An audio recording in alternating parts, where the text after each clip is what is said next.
శ్రీ గణేశాయ నమః. శారదా గురుభ్యో నమః. ఈటీవీ లైఫ్ ఆధ్యాత్మిక ఛానల్ ప్రేక్షకులకు శుభోదయం. శ్రీరస్తు కార్యక్రమానికి శుభస్వాగతం. కార్యక్రమంలో శుభతిథి అంశంలో నేటి పంచాంగ వివరాలు పరిశీలిద్దాం. ఆంగ్ల తేదీ 8వ తేదీ 5వ నెల 2026 సంవత్సరం శుక్రవారం. స్వస్తి శ్రీ చాంద్రమాన శ్రీ పరాభవనామ సంవత్సరం ఉత్తరాయణం. వసంత ఋతువు వైశాఖ మాసం కృష్ణపక్షం. షష్ఠీ తిథి ఉదయం 8:20 వరకు, అనంతరం సప్తమి. ఉత్తరాషాఢ నక్షత్రం సాయంత్రం 5:36 వరకు, అనంతరం శ్రవణ నక్షత్రం. శుభం యోగం రాత్రి 11:10 వరకు, అనంతరం శుక్లయోగం. వణిజకరణం ఉదయం 8:20 వరకు, అనంతరం భద్రకరణం. అమృత ఘడియలు ఉదయం 10:40 నుండి 12:24 వరకు. నేటి వర్జ్యం రాత్రి 9:52 నుండి 11:34 వరకు. నేటి దుర్ముహూర్తం ఉదయం 8:04 నుండి 8:55 వరకు. తిరిగి దుర్ముహూర్తం మధ్యాహ్నం 12:19 నుండి 1:10 వరకు. నేటి రాహుకాలం ఉదయం 10:30 నుండి 12 వరకు. యమగండం మధ్యాహ్నం 3 నుండి 4:30 వరకు. ఈనాటి తిథివార నక్షత్రాలను అనుసరించి చేయదగిన దేవతాపాసన గురించి విచారించినట్లయితే ఈనాటి సూర్యోదయ తిథి షష్ఠి తిథి, అనంతరం సప్తమి. ఈనాటి వారం శుక్రవారం. ఈ శుక్రవారం అనగానే మనకి అందరికీ జ్ఞాపకం వచ్చేటటువంటి విశేషం ఏమిటంటే, ఈ శుక్రవారం నాడు మనం అమ్మవారికి సంబంధించినటువంటి శక్తివారంగా మనందరం భావన చేస్తాం. అమ్మవారి ఆరాధనకి చాలా విశిష్టమైనటువంటి తిథిగా మనం భావన చేస్తాం. కొన్ని ప్రాంతాల్లో గురువారాన్నే లక్ష్మీవారం అని కూడా అంటుంటారు. కానీ ఎక్కువ సింహభాగం దక్షిణ భారతదేశంలో శుక్రవారం నాడు లక్ష్మీవారంగా, లక్ష్మీప్రద వారంగా, భృగువారంగా పిలుస్తారు. ఎందుకంటే భృగు మహర్షి యొక్క సంకల్పం, తపస్సును మెచ్చినటువంటి ఆ జగదంబ సకల సద్గుణోపేత అయినటువంటి శ్రీ విష్ణు వల్లభ అయినటువంటి హరిసేవ నిపుణమతి, హరిరతి, హరిగతి అయినటువంటి ఆ హరిని భార్గవిగా జన్మించినటువంటి ఆ పుణ్యప్రదమైనటువంటి వారం కాబట్టి ఈ శుక్రవారాన్ని భృగువారం అని అన్నారు. అమ్మవారిని భార్గవి అని పిలిచారు. ఈనాడు అమ్మవారి యొక్క ఆరాధన చాలా విశేషమైనది. ముఖ్యంగా మనకున్నటువంటి దేవతా స్వరూపాల్లో లక్ష్మీ ఆరాధన చాలా విశిష్టమైనది. లక్ష్మీ అనగానే మనందరికీ జ్ఞాపకం వచ్చేది ఏమిటంటే సంపద అని, ఐశ్వర్యం అని. అయితే ఏమిటి సంపద? సంపద అంటే కేవలం ఎప్పుడూ కూడా విత్త సంపద మాత్రమే సంపద అనుకోకూడదు. మనకి విద్య కూడా ఒక సంపదే, జ్ఞానం సంపదే, జ్ఞాన సంపద అని పిలుస్తూ ఉంటారు. అట్లానే మంచి మాట, వాక్ సంపద, మంచి జనం ఉండాలి మనకి ఎప్పుడు కూడా. అంటే మన మంచిని కోరేటటువంటి వాళ్ళు ఉండాలి. ఇటువంటివన్నీ కూడా సంపదే. అట్లనే మనకు ఐశ్వర్యాలు కూడా చెబుతూ అష్ట ఐశ్వర్యాలు అన్నారు. ఈ అష్ట ఐశ్వర్యాల్లో ధనము, బంగారము, వీటితో పాటుగా మన మంచి కోరేటటువంటి వ్యక్తులు, మంచి ఆరోగ్యము, మంచి దేహము, మంచి ఆలోచన విధానము, ఇవన్నీ కూడా మనకు ఐశ్వర్యాలుగా చెప్పబడుతున్నాయి. అటువంటి వాటిల్లో అమ్మవారి ఆరాధన, మహాలక్ష్మి వీటన్నిటినీ ప్రసాదించేటటువంటి తల్లి. అదేవిధంగా కళ అనేది బాగా ప్రతి వ్యక్తికి కూడా ప్రధానంగా ఉండాలి. దీన్ని జీవకళ అని పిలుస్తారు. అట్లాగే బాగా కళగా ఉంటే లక్ష్మీ కళ ఉన్నదిరా అని పిలుస్తారు. అటువంటి లక్ష్మీదేవి ఉంటేనే ఎక్కడైనా సరే చైతన్యం అనేది ఉంటుంది. అందుకే ఇంద్రుడు అమ్మవారిని స్తోత్రం చేస్తూ, అమ్మ నీవు లేనటువంటి ఈ లోకం మృతతుల్యము అన్నాడు. అంటే అమ్మ లేకపోతే చైతన్యం అనేది ఉండదు. కాబట్టి అటువంటి ఈ శుక్రవారం నాడు లక్ష్మీదేవి యొక్క ఆరాధన, కనకధారాస్తవ పారాయణ, లక్ష్మీ అష్టోత్తర పారాయణ యథాశక్తిగా అమ్మవారికి చేసి, పద్మప్రియే పద్మిని పద్మహస్తే పద్మాలయే అనే అమ్మవారిని కీర్తిస్తారు. కాబట్టి అమ్మవారికి కలువ పూలు అంటే చాలా ప్రీతికరం. అటువంటి ఆ కలువ పూలతో కనుక అర్చన చేసినట్లయితే సమస్త రుణబాధలు తొలగిపోయి సమస్త సంపదలు సిద్ధిస్తాయి. అటువంటి లక్ష్మీ కటాక్షం అందరికీ పరిపూర్ణంగా లభించాలని మనసారా ఆశిస్తూ స్వస్తి.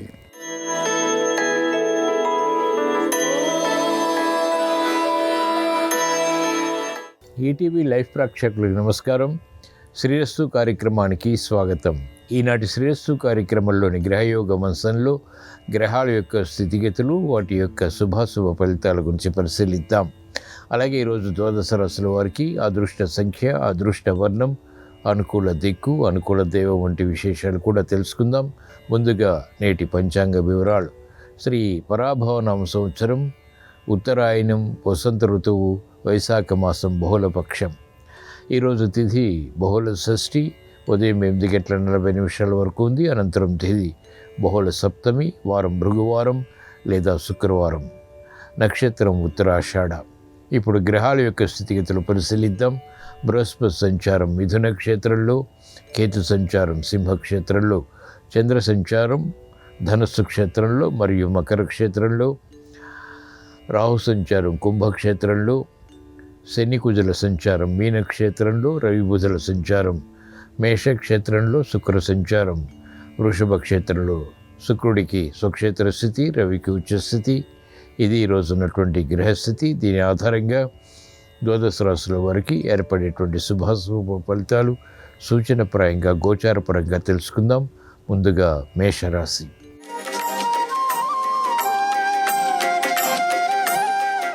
ఈరోజు మేషరాశి వారి ఫలితాల్ని పరిశీలించినట్లయితే ఆర్థిక విషయాల్లో అలజడి ఉన్నప్పటికీ ఆశాజనకమైనటువంటి వాతావరణం కూడా కొనసాగుతుంది.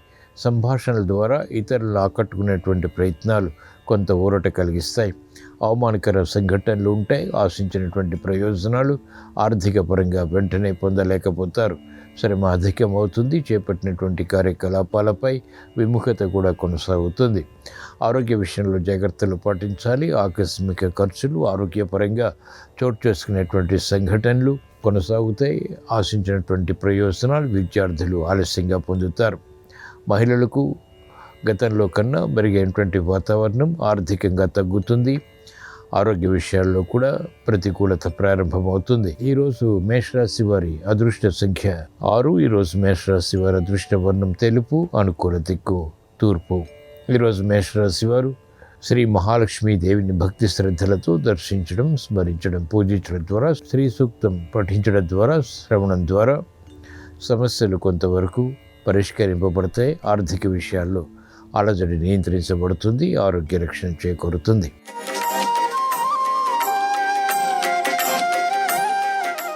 ఈరోజు వృషభ రాశి వారి ఫలితాన్ని పరిశీలించినట్లయితే శుభశకునాలు గృహపరంగా గోచరిస్తాయి. నూతన ఉత్సాహంతో కార్యక్రమాలు ప్రారంభించగలుగుతారు. ఆర్థిక విషయాలు కలిసి వస్తాయి. సంబంధ బాంధవ్యాలు మెరుగవుతాయి. లాభదాయకమైనటువంటి కార్యక్రమాలు వృత్తి, వ్యాపార, ఉద్యోగ సంబంధిత కార్యకలాపాల్లో ప్రోత్సాహాన్ని పెంచుతాయి. అనుకూల పరిస్థితులు గృహరీత్యా మహిళలకు బలాన్ని కలిగిస్తాయి. తీసుకున్నటువంటి నిర్ణయాలు అమలు చేయగలుగుతారు. ఆచరణ యోగ్యమైనటువంటి కార్యక్రమాల ద్వారా మెప్పును పొందగలుగుతారు. సంఘంలో గౌరవ మర్యాదలు పెంపొందింప చేసుకునేటువంటి దిశగా చేసేటువంటి ప్రయత్నాలు బలాన్ని కలిగిస్తాయి. రాజకీయ రంగం వారికి అత్యంత అనుకూలం. ఆశించినటువంటి ప్రయోజనాలు సాఫ్ట్వేర్ రంగం వారు పొందగలుగుతారు. ఈరోజు వృషభ రాశి వారి అదృష్ట సంఖ్య 2. ఈరోజు వృషభ రాశి వారి అదృష్ట వర్ణం తెలుపు, అనుకూల దిక్కు తూర్పు. ఈరోజు వృషభ రాశి వారు దుర్గాదేవిని భక్తి శ్రద్ధలతో దర్శించడం, స్మరించడం, పూజించడం ద్వారా వేగవంతమైనటువంటి విజయాలు ప్రాప్తిస్తాయి. శత్రువులపై విజృంభించగలుగుతారు. లాభదాయకమైనటువంటి కార్యక్రమాలు, విభేదాలతో కూడినటువంటి విజయాలు సాధించగలుగుతారు.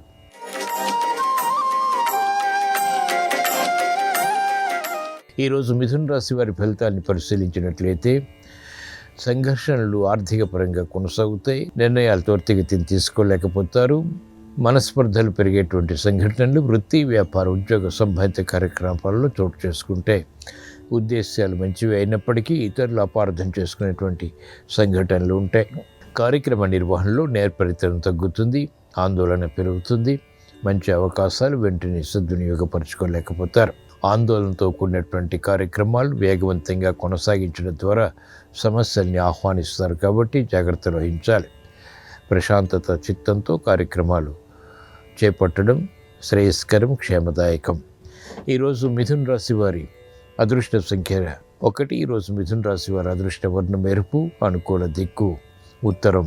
ఈరోజు మిథున రాశి వారు శ్రీ మహావిష్ణువుని భక్తి శ్రద్ధలతో దర్శించడం, స్మరించడం, పూజించడం ద్వారా, విష్ణు సహస్రనామ పఠనం, శ్రవణం ద్వారా గందరగోళ పరిస్థితులు నియంత్రించబడతాయి. ఆందోళన తగ్గుతుంది. అనిశ్చిత పరిస్థితులు అనుకూలంగా మరల్చుకుని విజయాలు సాధించగలుగుతారు.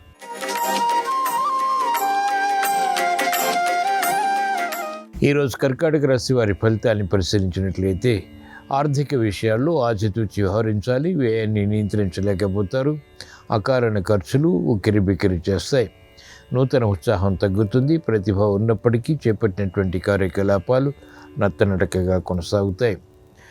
మిత్రులు శత్రువులు అవుతారు. ఆందోళనకర పరిస్థితులు వృత్తి, వ్యాపార, ఉద్యోగ సంబంధిత కార్యకలాపాల్లో ప్రతిబంధకాలుగా మారతాయి.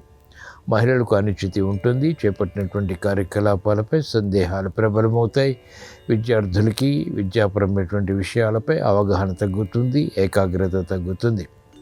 సూక్ష్మతతో కూడినటువంటి కార్యక్రమ నిర్వహణ కొనసాగించలేకపోతారు. ఈరోజు కర్కాటక రాశి వారి అదృష్ట సంఖ్య 5 ఈరోజు కర్కాటక రాశి వారి అదృష్ట వర్ణం ఆకుపచ్చ, అనుకూల దిక్కు ఉత్తరం. ఈరోజు కర్కాటక రాశి వారు శ్రీ లక్ష్మీ నరసింహస్వామిని భక్తి శ్రద్ధలతో దర్శించడం, స్మరించడం, పూజించడం ద్వారా వేగవంతమైనటువంటి విజయాలు ప్రయత్నపూర్వకంగా లభిస్తాయి. ఆత్మవిశ్వాసం పెంపొందింప చేసుకోగలుగుతారు. సమస్యలు వేగవంతంగా పరిష్కరించుకోగలుగుతారు.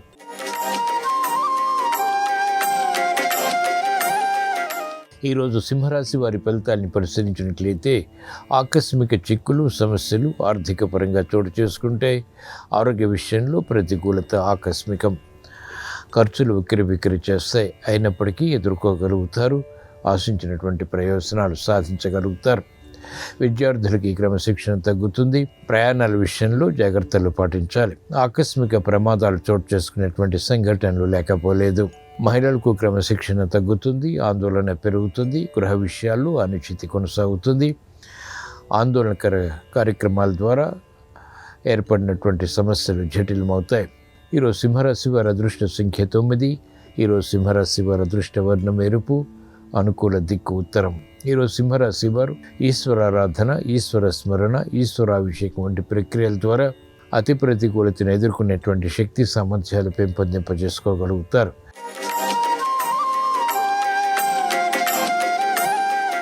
ఈరోజు కన్యారాశి వారి ఫలితాన్ని పరిశీలించినట్లయితే ఆమోదయోగ్యమైనటువంటి కార్యక్రమాలు ఆర్థిక పరంగా చేపట్టగలుగుతారు. రుణ ఒత్తిళ్లు తగ్గుతాయి. ఆదాయాన్ని పెంపొందింప చేసుకునేటువంటి మార్గాలు సులభతరమవుతాయి. శుభ సంకేతాలు గృహపరంగా బలాన్ని కలిగిస్తాయి. గృహ నిర్మాణాది కార్యక్రమాలపై మక్కువ పెరుగుతుంది. ఉద్యోగ ప్రయత్నాలు కొంతవరకు ఊరట కలిగిస్తాయి. నూతన ఉత్సాహంతో మహిళలు కార్యక్రమాలు గృహపరంగా ప్రారంభించగలుగుతారు. విద్యార్థులకి ధీశక్తి పెరుగుతుంది. అనుకూల పరిస్థితులు న్యాయవాద వృత్తి వారికి ఆర్థిక పరంగా కలిసి వస్తాయి. ఉత్సాహపూరిత కార్యక్రమాలు వైద్య వృత్తి వారు చేపట్టగలుగుతారు. వృత్తిలో గుర్తింపు లభిస్తుంది. ఈరోజు కన్యారాశి వారి అదృష్ట సంఖ్య 5. ఈరోజు కన్యారాశి వారి అదృష్ట వర్ణం తెలుపు, అనుకూల దిక్కు తూర్పు. ఈరోజు కన్యారాశి వారు శ్రీ మహావిష్ణువుని భక్తి శ్రద్ధలతో దర్శించడం, స్మరించడం, పూజించడం ద్వారా విష్ణు సహస్రనామ పఠనం, శ్రవణం ద్వారా వేగవంతమైనటువంటి అనుకూలత ఆర్థిక పరంగా సాధించగలుగుతారు. ఆరోగ్య రక్షణ చేకూరుతుంది.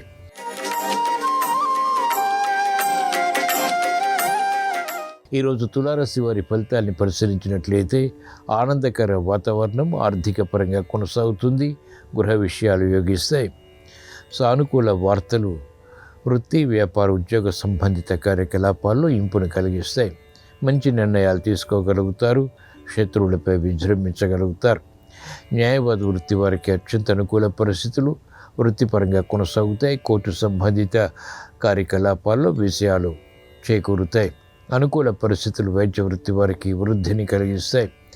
సానుకూల వార్తలు మహిళలకు బలాన్ని కలిగిస్తాయి. గృహంలో ప్రాధాన్యత పెరుగుతుంది. చేపట్టినటువంటి కార్యకలాపాలు చకచకా పూర్తి చేయగలుగుతారు. ఈరోజు తులారాశి వారి అదృష్ట సంఖ్య 6. ఈరోజు తులారాశి వారి అదృష్ట వర్ణం ఎరుపు, అనుకూల దిక్కు తూర్పు.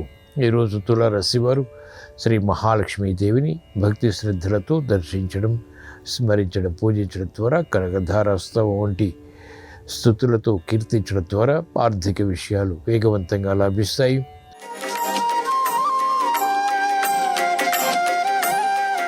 ఈరోజు వృశ్చిక రాశి వారి ఫలితాన్ని పరిశీలించినట్లయితే సందేహాలు నివృత్తి కాబడతాయి.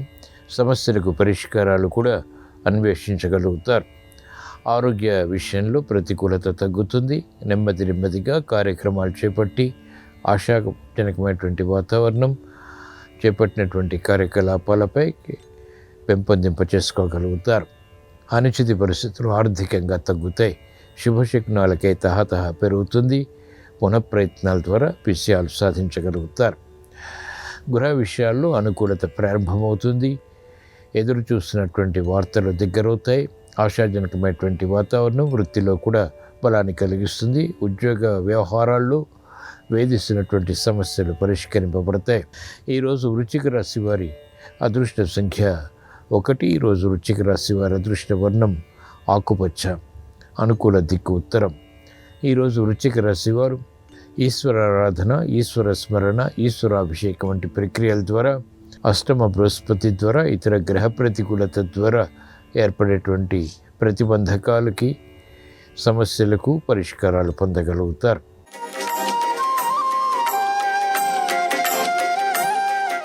ఈరోజు ధనుస్సు రాశి వారి ఫలితాన్ని పరిశీలించినట్లయితే అలంకరణకి ప్రాధాన్యతనిస్తారు. స్నేహితుల ద్వారా లబ్ధి చేకూరుతుంది. గతంలో కన్నా మెరుగైనటువంటి పరిస్థితులు ఆర్థికంగా తగ్గుతాయి. మంచి అవకాశాలు వృత్తి, వ్యాపార, ఉద్యోగ సంబంధిత కార్యకలాపాల్లో కొనసాగుతాయి. యోగ్యతతో కూడినటువంటి నిర్ణయాలు తీసుకోగలుగుతారు. బలమైనటువంటి కార్యక్రమాలు మహిళలు ప్రారంభించగలుగుతారు. గృహ విషయాల్లో ప్రాధాన్యత పెరుగుతుంది. పరిస్థితులు క్రమక్రమంగా మెరుగుపరుచుకునేటువంటి సంఘటనలు బలాన్ని కలిగిస్తాయి. నూతన కార్యక్రమాలకు వైద్య వృత్తి వారు శ్రీకారం చుట్టగలుగుతారు. ప్రతిభతో కూడినటువంటి నిర్ణయాలు న్యాయవాద వృత్తి వారికి ఆదాయాన్ని పెంపొందింపచేస్తాయి. ఈరోజు ధనుస్సు రాశి వారి అదృష్ట సంఖ్య 5. ఈరోజు ధనుస్సు రాశి వారి అదృష్ట వర్ణం తెలుపు, అనుకూల దిక్కు తూర్పు. ఈరోజు ధనుస్సు రాశి వారు శ్రీ మహావిష్ణువుని భక్తి శ్రద్ధలతో దర్శించడం, స్మరించడం, పూజించడం ద్వారా వేధిస్తున్నటువంటి సమస్యలకు పరిష్కారాలు లభిస్తాయి. ఆత్మవిశ్వాసం పెరుగుతుంది.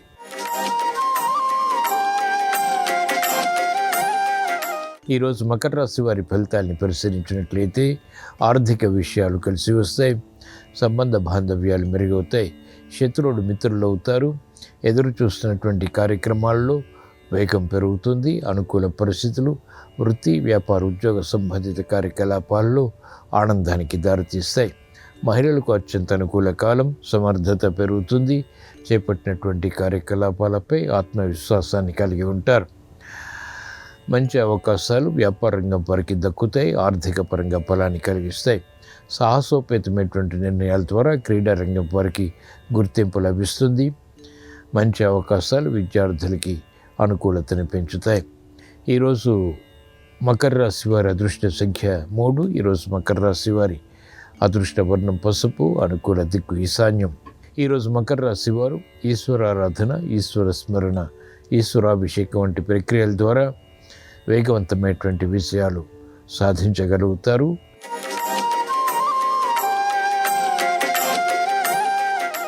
ఈరోజు కుంభరాశి వారి ఫలితాన్ని పరిశీలించినట్లయితే ఆరోగ్య విషయంలో ప్రతికూలత ఉంటుంది. ఆర్థిక విషయాలు అనుకూలతని పెంపొందింపచేస్తాయి. రుణ ఒత్తిడి నుంచి విముక్తి లభిస్తుంది. ఆశాజనకమైనటువంటి వాతావరణం వృత్తి, వ్యాపార, ఉద్యోగ సంబంధిత కార్యకలాపాల్లో ప్రోత్సాహాన్ని పెంచుతుంది. శ్రమతో కూడినటువంటి విజయాలు సాధించగలుగుతారు. అనుచిత పరిస్థితులు అనుకూలంగా మరల్చుకునేటువంటి ప్రక్రియలు లాభిస్తాయి. యుక్తితో కూడినటువంటి కార్యాచరణ ఉపాధ్యాయ వృత్తి వారికి లాభిస్తుంది. నూతన కార్యక్రమాలు రాజకీయ రంగం వారు ప్రారంభించగలుగుతారు.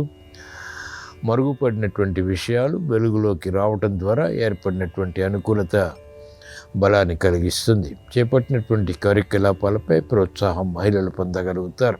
ఈరోజు కుంభరాశి వారి అదృష్ట సంఖ్య 1. ఈరోజు కుంభరాశి వారి అదృష్ట వర్ణం ఎరుపు, అనుకూల దిక్కు తూర్పు. ఈరోజు కుంభరాశి వారు శ్రీ మహావిష్ణువుని భక్తి శ్రద్ధలతో దర్శించడం, స్మరించడం, పూజించడం ద్వారా విష్ణు సహస్రనామ పఠనం, శ్రవణం ద్వారా ఏలినాటి శని ద్వారా ఇతర గ్రహ ప్రతికూలత ద్వారా ఏర్పడేటువంటి జాప్యాలు, అవరోధాలు నివారింపబడతాయి. ఆర్థిక విషయాలు చేకూరుతాయి.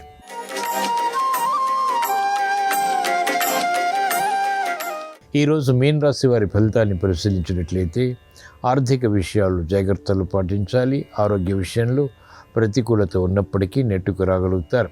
ప్రయాణాల ద్వారా ప్రయోజనాలు సాధించగలుగుతారు. శ్రమ ఉన్నప్పటికీ చేపట్టినటువంటి కార్యకలాపాలపై ఆసక్తికరమైనటువంటి విశ్లేషణ ద్వారా విజయాలు సాధించగలుగుతారు. అనుకూల పరిస్థితులు విద్యార్థులకి లాభిస్తాయి.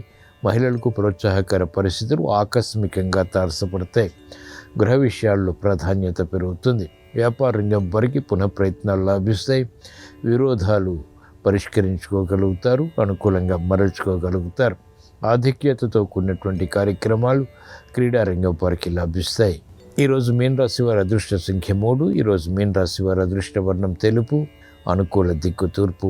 ఈరోజు మీన రాశి వారు ఈశ్వరారాధన, ఈశ్వర స్మరణ, ఈశ్వరాభిషేకం వంటి ప్రక్రియల ద్వారా జన్మ శని ద్వారా, జన్మ కుజుడు ద్వారా, అర్ధాష్టమ బృహస్పతి ద్వారా, ఇతర గ్రహ ప్రతికూలత ద్వారా ఏర్పడేటువంటి ప్రతిబంధకాలు, సమస్యలు పరిష్కరించుకోగలుగుతారు. ఆత్మవిశ్వాసాన్ని పెంపొందింపచేసుకోగలుగుతారు. ఇవి ఈరోజు ద్వాదశ రాశుల వారికి ఏర్పడేటువంటి శుభాశుభ ఫలితాలు.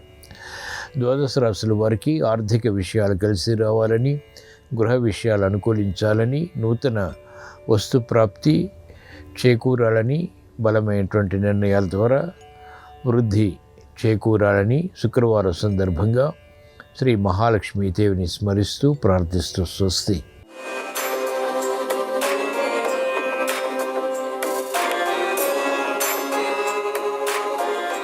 నమస్కారం. అగ్నిపురాణం 40వ అధ్యాయం ప్రకారం ఒక ఇంటిని నిర్మించే ముందు స్థలంలో కొన్ని ప్రత్యేకమైన విధి విధానాలు పాటించాలి. ఇంటి నిర్మాణం చేసే ముందు స్థలంలో ఎలాంటి ముఖ్యమైన నియమాలు పాటించాలో, ఇంటి నిర్మాణం చేసే ముందు స్థలంలో ఏ ఏ దేవీ దేవతలను పూజించాలో, వాస్తు పురుషుడికి ఉన్నటువంటి ప్రాధాన్యత ఏంటో నేటి శుభం లాభం అనే శీర్షికన పరిశీలిద్దాం. అగ్నిపురాణంలో 40వ అధ్యాయంలో వాస్తు పురుషుడి ఆవిర్భావము, వాస్తు పురుషుడికి ఉన్న ప్రాధాన్యత చెప్పడం జరిగింది. ఒకానొక సమయంలో బ్రహ్మదేవుడి ముఖం నుంచి ఒక భయంకరమైనటువంటి ఆకారం బయటకు వస్తే విష్ణుమూర్తి ఆదేశం ప్రకారం దేవతలందరూ కూడా బ్రహ్మదేవుడి ముఖం నుంచి బయటకు వచ్చిన ఆ భయంకర రూపాన్ని సూక్ష్మ రూపంలోకి మార్చి భూమి అడుగు భాగంలో ఏర్పాటు చేశారు. అలా బ్రహ్మదేవుడి ముఖం నుంచి ఆవిర్భవించినటువంటి ఆ రూపమే వాస్తు పురుషుడు అని అగ్నిపురాణం 40వ అధ్యాయంలో చెప్పడం జరిగింది. ఎప్పుడైనా ఇంటి నిర్మాణం చేసేటప్పుడు ఈ వాస్తు పురుషుడు ఎటువంటి ఇబ్బందులు కలిగింపజేయకుండా ఉండాలంటే ఇంటి నిర్మాణం చేసేటటువంటి స్థలంలో కొన్ని ముఖ్యమైన విధి విధానాలు పాటించాలి. వాస్తు పురుషుడికి ఇంద్రుడు అధిదేవత అని అగ్నిపురాణంలో చెప్పారు. అందుకే ఇంద్రుణ్ణి వాస్తోష్పతి అనే పేరుతో పిలుస్తారు. ఈ అగ్నిపురాణం 40వ అధ్యాయంలో చెప్పిన విషయాలు పరిశీలించినట్లయితే ఎవరైనా సరే ఇంటి నిర్మాణం చేసుకోవాలంటే దీర్ఘచతురస్రాకారము లేదా చతురస్రాకారంలో ఉన్న స్థలంలో ఇంటి నిర్మాణం చేసుకోవాలి. దీర్ఘచతురస్రాకారము, చతురస్రాకారము కాకుండా ఇతర ఆకారాల్లో ఉంటే వాస్తు పురుషుడు కొన్ని ప్రతికూల పరిస్థితులు కలిగింపజేస్తాడని అగ్నిపురాణంలో ప్రామాణికంగా చెప్పారు. అయితే 1,00,000 మంది జనాభా దాటిన ప్రదేశానికి ఈ నియమం వర్తించదని కూడా అగ్నిపురాణం 40వ అధ్యాయంలో చెప్పడం జరిగింది. అదేవిధంగా ఎప్పుడైనా సరే ఇంటి నిర్మాణం చేసే ముందు శంకుస్థాపన చేసేటప్పుడు చేసే పూజలలో ఘృత అక్షతలు వినియోగించాలి. నెయ్యి, పెరుగు కలిపినటువంటి అక్షతలను వినియోగించాలి. సహజంగా అందరూ శంకుస్థాపన చేసేటప్పుడు మామూలుగా పసుపు కలిపిన అక్షింతలతో పూజా కార్యక్రమాలు చేస్తూ ఉంటారు. కానీ అగ్నిపురాణం 40వ అధ్యాయం ఏం చెప్తుందంటే ఘృతాక్షతై తర్పయేత్వం అంటే పెరుగు, నెయ్యి కలిపినటువంటి అక్షింతలతో శంకుస్థాపన సందర్భంగా పూజలు చేస్తే విశేషమైన ప్రయోజనాలు కలుగుతాయి. అలాగే తప్పనిసరిగా శంకుస్థాపన చేసేటప్పుడు దక్షిణ దిక్కు వైపు యమధర్మరాజును స్మరించుకుంటూ నైవేద్యాన్ని సమర్పించాలి. లేకపోతే ఇంటి నిర్మాణ సమయంలో అనేక రకాలైనటువంటి ప్రమాదాలు వచ్చే అవకాశం ఉందని కూడా అగ్నిపురాణం మనకు తెలియజేస్తోంది. అలాగే శంకుస్థాపన చేసేటప్పుడు తప్పకుండా కొన్ని ముఖ్యమైనటువంటి దేవీ దేవతలను పూజించాలి. ప్రధానంగా ఇంద్రుణ్ణి, అగ్నిదేవుణ్ణి, వరుణదేవుణ్ణి పూజించాలి. ఒక్కొక్కసారి ఇంటి నిర్మాణం చేసేటప్పుడు సరిగ్గా స్లాబ్ ప్రారంభించగానే వర్షం పడుతూ ఉంటుంది. దానికి కారణం ఏంటంటే వరుణదేవుడి పూజ సరిగా జరగలేదని అగ్నిపురాణ వచనం. కాబట్టి ఎక్కడైనా శంకుస్థాపన చేసేటప్పుడు కొంతమంది దేవతలను స్మరించుకోవాలి. వరుణదేవుడిని స్మరించుకుంటూ వరుణగాయత్రి మంత్రం చెప్పుకొని పద్మపుష్పాలతో వరుణదేవుణ్ణి పూజించాలి. అలాగే శంకుస్థాపన సమయంలో సుగ్రీవుడు అనే దేవతను యవలతో పూజించాలని, పుష్పదంతుడు అనే గంధర్వుణ్ణి కుశత్రుణాలు అంటే దర్భలతో పూజించాలని, నాగపుష్పాలతో నాగదేవతలను పూజించాలని, అన్నం వాడ్చిన గంజిని ఆరోగ్య దేవతలనే ప్రత్యేకమైన దేవతలకు సమర్పించాలని కూడా అగ్నిపురాణంలో చెప్పారు. అలాగే అగ్నిపురాణం ఇంకా ఏం చెప్తుందంటే ఒక స్థలానికి బ్రహ్మస్థానం అని ఉంటుంది. శంకుస్థాపన చేసే సమయంలో ఆ బ్రహ్మస్థానంలో ఖచ్చితంగా పెసరపప్పుతో చేసినటువంటి పొంగలిని నివేదన చేయాలి. అక్కడ లక్ష్మీనారాయణల పూజ చేయాలి.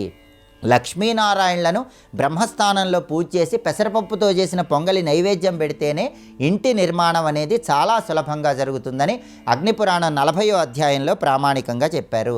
అలాగే శంకుస్థాపన చేసే సమయంలో కూడా ఆ ప్రదేశంలో తప్పనిసరిగా ఆవు పంచకం చల్లాలి, గోమయాన్ని ఆ ప్రాంతంలో ఉండేలాగా చూసుకోవాలి. అలాగే ఎన్ని పూజలు చేస్తూ ఎంత గృహ నిర్మాణం అద్భుతంగా చేసినా కూడా ఒక్కొక్కసారి కొన్ని వాస్తు దోషాల వల్ల ఇబ్బందులు ఎదురవుతూ ఉంటాయి. ఇంటికి ఎటువంటి వాస్తు దోషాలు ఉన్నా సరే ఆ వాస్తు దోషాలన్నీ పోగొట్టుకోవటానికి చాలా సులభమైనటువంటి ఉపాయము అగ్నిపురాణం 40వ అధ్యాయంలో చెప్పారు. ఆ సులభమైన ఉపాయం ఏంటంటే అష్టేష్టక సమాయుక్తం. అంటే ఎక్కడైనా దేవాలయ నిర్మాణం జరుగుతూ ఉంటే ఆ దేవాలయ నిర్మాణ నిమిత్తమై మీ ధనంతో 8 ఇటుకలను ఇవ్వండి. కనీసం 8 ఇటుకలు ఇస్తే అష్టేష్టక సమాయుక్తం, అష్టదిక్పాలకుల అనుగ్రహం వస్తుంది. ఆ దేవాలయ నిర్మాణంలో మీరిచ్చిన 8 ఇటుకల దానం వల్ల అష్టదిక్పాలకుల అనుగ్రహం కలిగి ఇంటికి ఉన్నటువంటి వాస్తు దోషాలన్నీ తొలగింపజేసుకోవచ్చని అగ్నిపురాణం 40వ అధ్యాయంలో ప్రామాణికంగా చెప్పడం జరిగింది. అలాగే గృహప్రవేశం పూర్తయిపోయిన తర్వాత వాస్తు హోమం చేయించుకోవటం, అలాగే మణిద్వీప వర్ణన పారాయణ చేయటం ద్వారా ఇంటికి ఉన్నటువంటి సానుకూల శక్తుల్ని ఇంకా పెంపొందింపజేసుకోవచ్చని, నకారాత్మక శక్తులు తొలగింపజేసుకోవచ్చని కూడా ప్రామాణిక గ్రంథాల్లో చెప్పడం జరిగింది. కాబట్టి ఒక ఇంటిని నిర్మించే ముందు శంకుస్థాపన సమయంలో అగ్నిపురాణంలో చెప్పబడిన ఈ విధి విధానాలు పాటించండి, సమస్త శుభ ఫలితాలను సిద్ధింపజేసుకోండి. అలాగే జ్యోతిష శాస్త్రపరంగా జన్మరాశికి ప్రత్యేకమైన ప్రాధాన్యత చెప్పడం జరిగింది. ఎవరైనా సరే కుంభరాశిలో జన్మించినట్లయితే కుంభరాశిలో జన్మించిన స్త్రీ పురుషుల లక్షణాలు ఏ విధంగా ఉంటాయో, వాళ్ళు ఏ దైవాన్ని పూజిస్తే సమస్త శుభ ఫలితాలు చేకూరతాయో రేపటి శుభం లాభం అనే శీర్షికన పరిశీలిద్దాం.